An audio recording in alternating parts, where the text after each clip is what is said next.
ربنا آتنا في الدنيا حسنة وفي الآخرة حسنة وقنا عذاب النار. السلام علیکم ورحمۃ اللہ وبرکاتہ. الحمد للہ رب العالمین والصلاة والسلام علی رسولہ الکریم وبعد. بسم اللہ الرحمن الرحیم.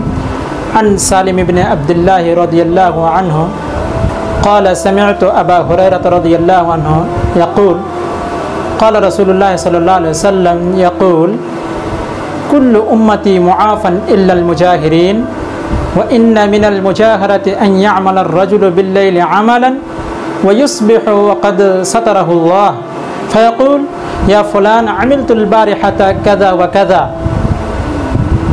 صحیح بخاری کتاب الادب باب ستر المؤمن على نفسه حدیث نمبر 6069. محترم ناظرین، راوی حدیث حضرت ابو ہریرہ رضی اللہ تعالیٰ عنہ ہیں.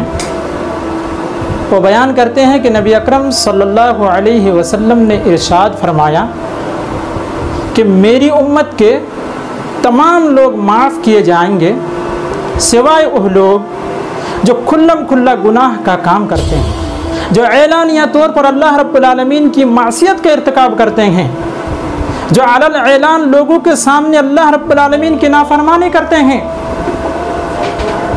پھر اللہ کے رسول صلی اللہ علیہ وسلم نے فرمایا، اور اعلانیہ گناہ میں سے یہ بھی ہے کہ ایک بندہ رات کے وقت کوئی عمل کرتا ہے، کوئی گناہ کا کام کرتا ہے، اللہ رب العالمین کی نافرمانی کرتا ہے. پھر اللہ رب العالمین کتنا بڑا ستیر ہے، انسان کے گناہ پر کتنا بڑا پردہ ڈالنے والا ہے کہ اس کے اس گناہ پر پردہ ڈال دیتا ہے. لیکن وہ گنہگار بندہ کو اس کا احساس نہیں ہوتا اور وہ اپنے بھائی سے کہتا ہے فیقول یا فلان، اے فلان عملت البارحة کذا و کذا، اے میرے بھائی، اے میرے دوست، میں نے گزشتہ رات میں نے فلاں اور فلاں گناہ کا کام کیا، فلاں اور فلاں کام انجام دیا. وقد بات یسترہ ربہ ویصبح ویکشف ستر اللہ عنہ.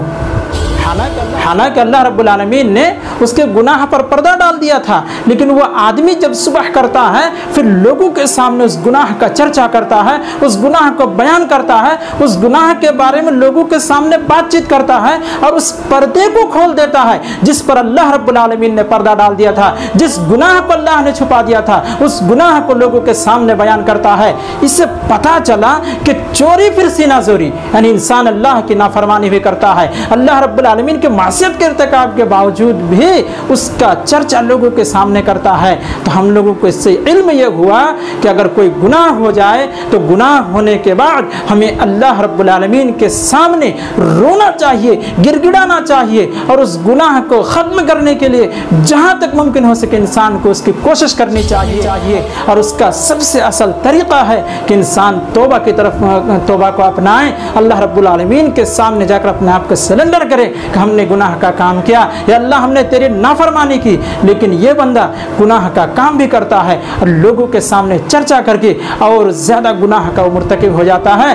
اور حدیث کا جو پہلا ٹکڑا ہے کل امتی معافا الا المجاہرین، کہ میری امت کے تمام لوگ معاف کیے جائیں گے سوائے وہ لوگ جو کھلم کھلا گناہ کرتے ہیں. اس سے معلوم ہوا کہ یہ بہت ہی خطرناک بات ہے کہ انسان کوئی گناہ کا کام کرے اور اس کے بارے میں کسی کو پتہ نہ چلے اور پھر اس گناہ کا چرچا لوگوں کے سامنے کرتے رہے. اس سے جو ہے بچنے کی ضرورت ہے. حالانکہ آج سماج کے اندر یہ چیزیں عام ہیں، لوگ جو ہے دھڑلے سے بڑی بڑی باتیں بیان کر دیتے ہیں. ایک وقت تھا کہ لوگ دوسرے کا احترام کرتے تھے، علماء کا احترام کرتے تھے، اپنے بزرگوں کے احترام میں اس طرح کی باتیں نہیں کرتے تھے، لیکن آج یہ چیزیں عام ہو گئی ہیں. اللہ رب العالمین سے دعا ہے کہ الہ العالمین تو ہم لوگوں کو ان چیزوں سے بچا اور توبہ استغفار زیادہ سے زیادہ کرنے کی توفیق دے. آمین. وآخر دعوانا الحمد للہ رب العالمین. السلام علیکم ورحمۃ اللہ.